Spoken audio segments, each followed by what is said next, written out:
Hello students. இன்னைக்கு நம்ம பார்க்க போற topic apparent wait.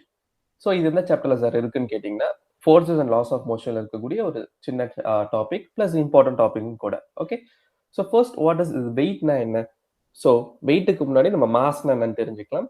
So mass is nothing but the amount of matter and object is made up of. So ஒரு ஆப்ஜெக்டோட மொத்த இதுதான் அந்த மேட்டர் அப்படின்ற விஷயத்த வந்து நம்ம டிஃபைன் பண்ணது கொஞ்சம் கஷ்டம் தான்.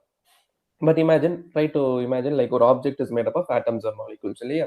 அப்போ அந்த ஆட்டமுக்கு each and every atom, each and every மாலிகூல்ஸ்க்கு ஒரு மாஸ் இருக்கும். அது எல்லாத்தோட ஒரு அடிஷன் தான் வந்து நம்மளோட மாஸ் அப்படின்னு சொல்லலாம். ஓகே.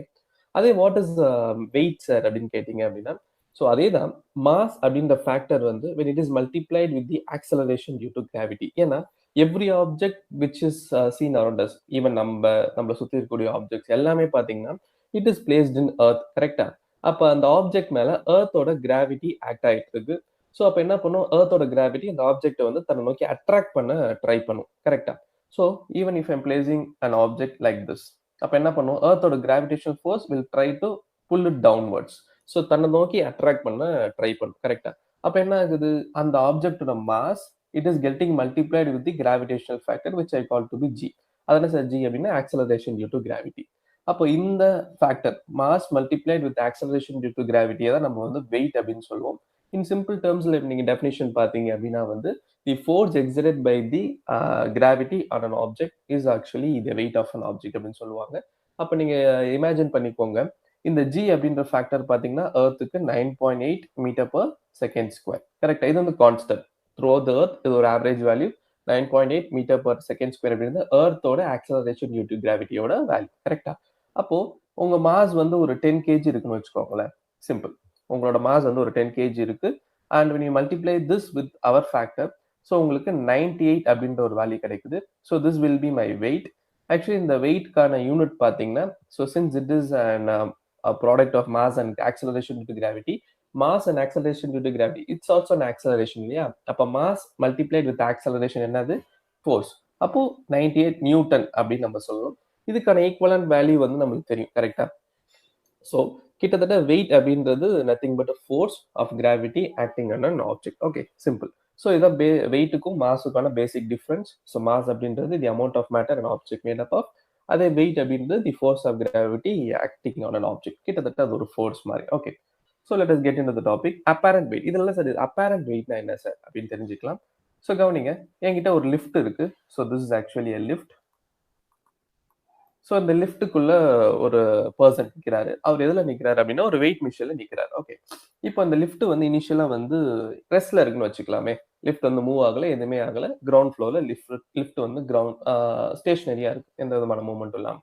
அப்போ இந்த வெயிட் மிஷின்ல அவர் நிற்கிறப்போ ஆட்டோமேட்டிக்கா என்ன ஆகும், இந்த ஆப்ஜெக்ட் இந்த பர்சனோட வெயிட் வந்து டவுன்லோட் ஆக்ட் ஆகும். எப்பயுமே எம்ஜி அப்படின்ற ஃபேக்டர் வந்து கிராவிடேஷனல் ஃபோர்ஸோட டைரக்ஷன்ல அலாங்ல தான் ஆக்ட் ஆகிட்டு இருக்கும். So it will be towards the ground. அப்போ இந்த பர்சனோட வெயிட் பார்த்தீங்கன்னா it will be acting downward.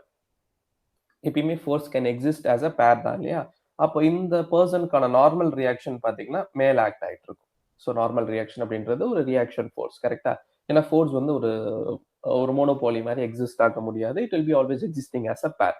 So MG அப்படின்ற டவுன்வர்ட் ஃபோர்ஸ் ஆக்ட் ஆகுது அப்படின்னா நார்மல் ரியாக்ஷன் கண்டிப்பா ஆக்ட் ஆகி ஆகணும். அது ஆப்போசிட் டைரக்ஷன்ல. So since there is no net movement, அதாவது இந்த லிஃப்ட் எதுவுமே மூவ் ஆகல, ஸ்டேஷனரியா இருக்கிறதுனால what happens is N will be balancing with mg and இந்த பர்சனோட வெயிட் வந்து இந்த வேயிங் மிஷின்ல ஒரு வேல்யூ காட்டும். ஓகே, ஃபார் எக்ஸாம்பிள் ஒரு 70 நியூட்டன் இல்லைனா மேபி வந்து ஒரு 60 70 சம்திங் ஒரு வேல்யூ காட்டும் இல்லையா? ஓகே. சப்போஸ் இப்போ இந்த லிஃப்ட் மூவ் ஆகுது அப்படின்னா அவரோட வெயிட்ல மாற்றம் இருக்குமா இருக்காதா, அதுதான் நம்ம இந்த டாபிக்ல தெரிஞ்சுக்க போறோம். ரைட். ஸோ நம்ம பார்க்க போற topic apparent wait. So apparent wait. So இப்போ இந்த லிஃப்டோட அப்வர்ட் மூமெண்டா இருக்கலாம், இல்ல டவுன்வர்ட் மூமெண்டா இருக்கலாம், இல்ல ஃப்ரீ ஃபால் கண்டிஷனா இருக்கலாம். இப்போ இதனால இந்த பர்சனோட வெயிட்ல ஏதாவது மாற்றம் ஏற்படுதா அப்படின்றத நம்ம தெரிஞ்சுக்க போறோம். ஓகே. ஸோ ஃபர்ஸ்ட் கண்டிஷன் என்ன எடுத்துக்கலாம்னா, when the lift moves upward with an acceleration a. So initial ஸ்டேஜ்ல இந்த லிஃப்ட் வந்து என்ன ஆகுது, இட் இஸ் மூவிங் அப்வர்ட். இப்போ அந்த பர்சன் வந்து ஏதோ ஒரு ஃப்ளோரை ப்ரெஸ் பண்ணிட்டாரு, ஒரு ஃபோர்த் ஃப்ளோர் அப்படின்னு ப்ரெஸ் பண்ணோடனே ஸோ கிரவுண்ட் ஃப்ளோர்ல வந்து லிஃப்ட் வந்து மேலே மூவ் ஆக ஸ்டார்ட் ஆகுது. ஓகே. முன்னாடி வந்து லிஃப்ட் ரெஸ்ட்ல இருந்தது, இப்போ லிஃப்ட் மூவ் ஆக ஸ்டார்ட் ஆயிடுச்சு. சரி, இப்போ என்ன ஆகுது சார், ஒரு அப்பேரண்ட் அதிகரிக்குமா இல்ல குறையுமான்றதை தெரிஞ்சுக்கலாம். ஓகே. நவ listen. when this lift is moving upward, this lift is moving upward, So let me write the equilibrium reaction. So the equilibrium equation சொல்லலாம். So here the normal reaction which is acting on the person will increase. So normal reaction அப்படின்றப்போ n minus mg. ஏன் sir இப்படி எழுதுறீங்க? mg minus n எழுதக்கூடாதுன்னா இந்த இடத்துல lift வந்து since it is moving upward with an acceleration a.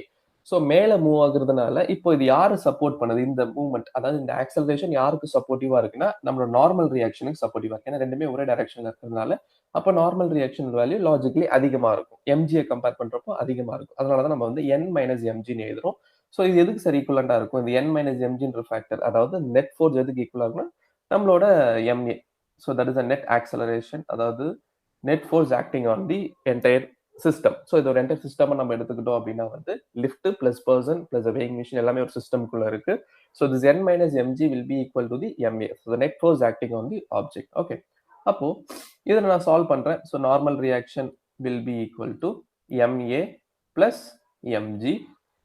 So n will be equal to m into a plus g. அப்போ இதுல கவனிச்சு பாத்தீங்க அப்படின்னா என்ன ஆகுது?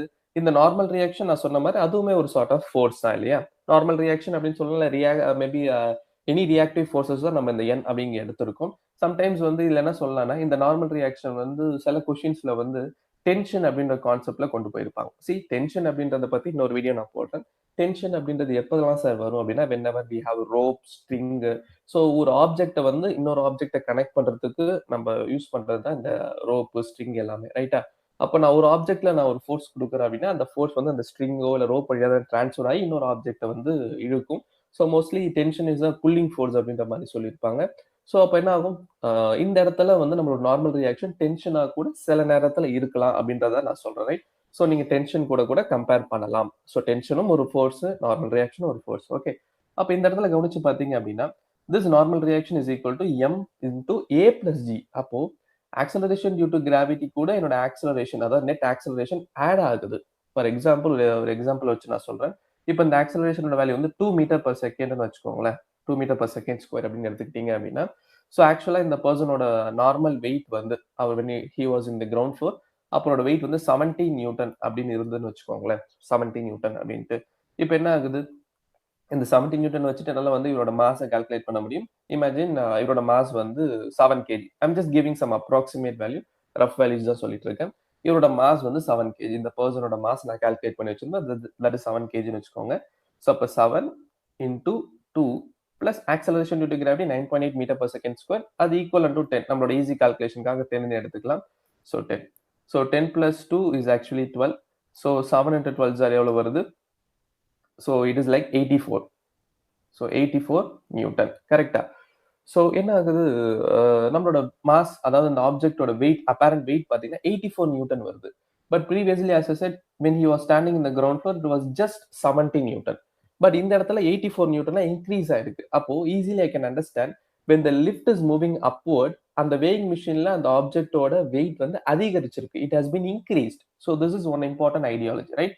ஸோ இந்த ஐடியாலஜியை தெரிஞ்சுக்கோங்க. ஸோ ஒரு object when the net acceleration is happening upward, so அப்போ என்ன ஆகுது? அந்த ஆப்ஜெக்டோட வெயிட், அப்பேரண்ட் வெயிட் அதிகரிக்குது. ஓகேவா? இப்போ நெக்ஸ்ட் கண்டிஷனுக்கு போயிடலாம். Suppose the acceleration is happening downward. So இப்போ வந்து ஒரு பர்சன் 4th ஃப்ளோர்ல இருந்து கிரவுண்ட் ஃப்ளோர் வரான்னு வச்சுக்கோங்களேன். இப்போ அந்த லிஃப்ட் வந்து மேல இருந்து கீழே மூவ் ஆகுது, கரெக்டா?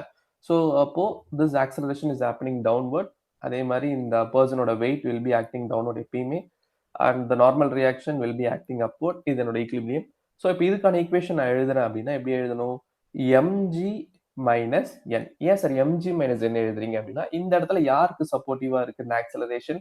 ஸோ இந்த ஆக்சலரேஷன் பார்த்தீங்கன்னா mg, அதாவது டவுன்வர்ட் ஃபோர்ஸ்க்கு சப்போர்ட்டிவா இருக்கு. So mg minus n which is equal to the net force ma.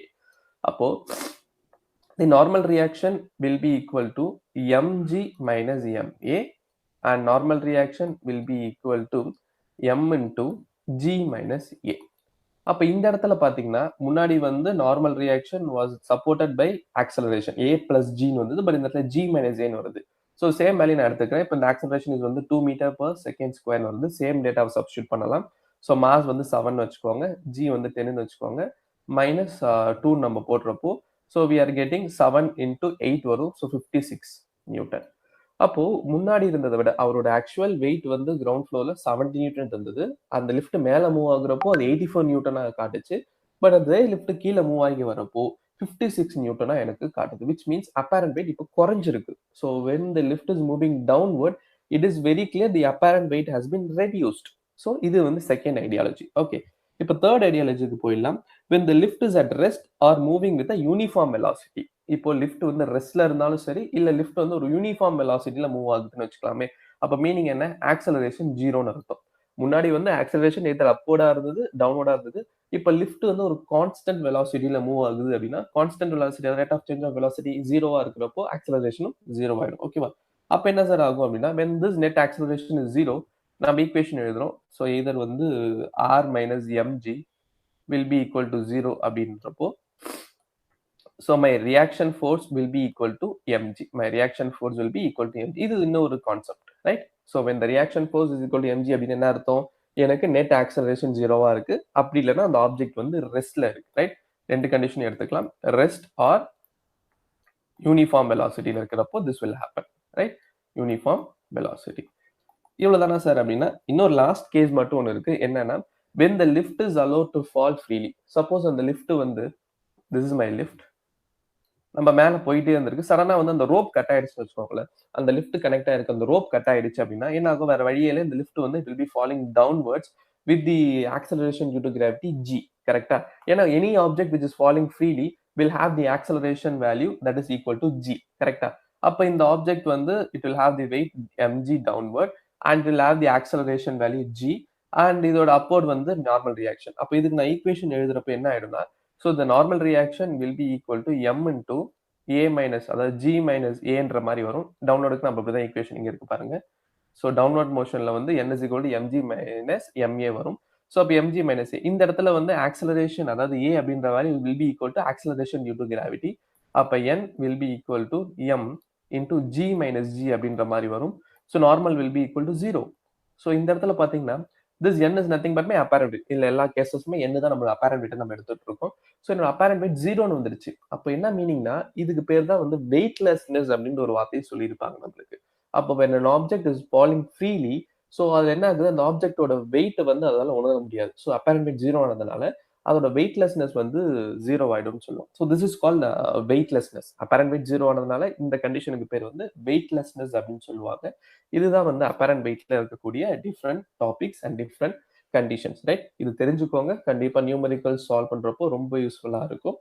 So இந்த மாதிரி பல ட்ரிக்ஸ் அண்ட் ஸ்ட்ராட்டஜிஸ் தெரிஞ்சுக்கிறதுக்கு please subscribe my channel, right?